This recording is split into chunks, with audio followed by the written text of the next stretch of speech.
로마서 14장 5절에 보면 날들을 지키는 것에 관해서는 각각 자기 마음으로 확정할 것이라고 했습니다. 안식일을 지키는 것도 자기 마음대로 확정해 지키면 되지 않을까요? 혹은 이날을 저날보다 낮게 여기고 혹은 모든 날을 같게 여기나니 각각 자기 마음에 확정할지니라는 말씀은 피상적으로 들으면 오해하기 쉽습니다. 모든 날이 똑같은데 가릴 건 뭐 있느냐, 각각 자기 마음대로 정하면 되는 것이다 라고 말하는 것처럼 들리기 때문입니다. 이것을 안식일에 적용시키면 문제는 더 커집니다. 안식일에 예배드리면 어떻고 일요일에 예배드리면 어떠냐? 다 똑같은 날들이니 각각 자기 마음에 드는 날을 골라 하나님께 예배드리면 되는 것이다는 말로 들리기 때문입니다. 이렇게 해석하면 안식일을 기억하여 거룩히 지키라고 하신 하나님의 말씀이 무색해집니다. 그렇다면 이 말씀은 도대체 어떤 의미일까요?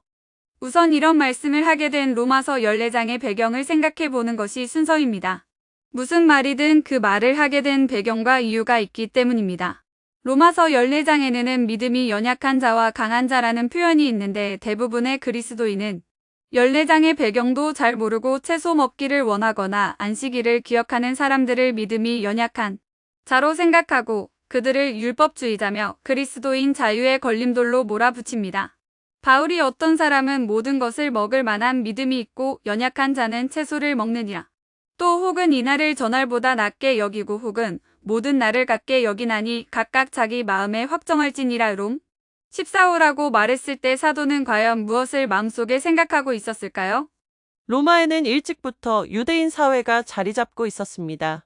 폼페이오스 장군이 많은 유대인을 전리품으로 로마에 끌고 갔는데 그들 대부분은 나중에 자유인이 되어 로마에 정착하였기 때문입니다. 오순절 이후 그리스도를 소개받은 많은 유대인이 로마로 돌아가서 기독교인이 되었고 이방인들도 복음을 받아들여 로마 교회가 이루어졌습니다.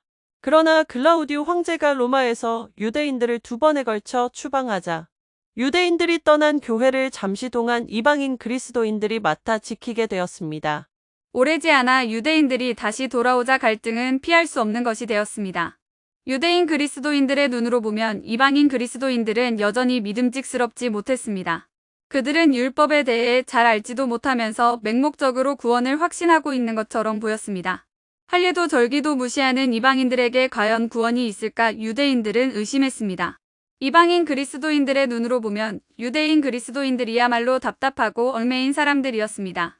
할례를 포함한 온갖 규례와 율법, 갖가지 절기들 그리고 가리는 음식들이 그들을 숨막히게 했습니다. 살아온 문화적 배경과 종교 및 생활 습관이 다르기 때문에 그들 사이의 갈등은 심각했을 것입니다. 그렇다면 이날을 전날보다 낮게 여기는 사람도 있으며 혹은 특정한 날을 기념하는 것을 반대하고 모든 날이 다 같다고 생각하는 사람도 있지만 각각 자기 마음에 확정하라는 말은 무슨 말입니까? 여기에 안식일도 들어가는 것입니까? 안식일을 기억하는 것도 각자의 생각에 따라 마음대로 하라는 의미입니까? 혹자는 이 성경절을 안식일 폐지의 근거로 사용하는데 그것은 과연 옳은 일입니까? 창세기 2장 2절에 처음으로 언급되는 제7일 안식일은 기억하여 거룩히 지켜야 할 변함없이 중요한 하나님의 명령이었으며 귀중한 10계명의 네 번째 계명은 안식일을 기억하여 거룩히 지키라는 것이기 때문에 초기 그리스도인들은 안식일을 당연히 지켜야 할 것으로 알았지 거기에 대해 이의를 제기하지 않았습니다. 안식일은 사람이 타락하기 전에 축복으로 주어진 것이기 때문에 그리스도의 희생으로 폐지되는 모형이 아니며 기억하라고 명령하셨기 때문에 사람이 임의대로 결정할 사항도 아니었습니다. 바울 자신도 안식일을 귀하게 여기고 준수하였습니다. 그는 안식일마다 규례대로 회당에 가서 안식일을 지켰습니다. 빌립보에서는 회당이 없자 강가에까지 가서 안식일을 기억하여 지켰습니다. 만일 바울이 안식일을 무시하는 행동을 했더라면 바울은 그것 때문에 전도도 할 수 없고 돌에 맞아 죽었을 것입니다. 그렇다면 각각 마음에 확정하라는 다시 말하면 기억해도 좋고 안 해도 좋다고 바울이 말하는 날은 무슨 날입니까? 유대인들은 6개의 연중 절기와 거기에 따른 7개의 절기 안식일을 가지고 있었습니다. 이 절기와 날들은 유대인들의 생활과 문화에 깊은 영향을 끼치고 있었습니다. 제사 제도와 깊은 관계를 가지고 있는 이 절기와 날들은 구속 제도의 그림자로서 원형이신 그리스도가 오시자 필요 없는 것이 되었습니다. 그러나 워낙 뿌리 깊은 이 관습을 그리스도인이 되었다고 해서 쉽게 버릴 수 있는 것은 아니었습니다. 일부 유대인들은 그리스도인이 된 다음에도 이 절기와 날들을 기념하였고 그것은 의미가 없다 뿐이지 그들의 전통적인 명절이기 때문에 특별히 나쁜 것은 아니었습니다. 그러나 문제는 그들이 그날들의 준수를 다른 사람에게도 특별히 이방인 그리스도인들에게 구원의 조건으로 강요하는 데 있었습니다. 누가 연약한 자이고 누가 강한 자인가? 피상적으로 생각하여 이런 관습이나 우상 숭배의 메인은 유대인들이 약한 자이고 얽매이지 않는 이방인 신자들이 강한 자라고 생각하기 쉽지만 유대인인 바울이 강한 자에 들어있는 것을 봐서 그렇게 민족으로 단순히 가를 문제가 아닙니다.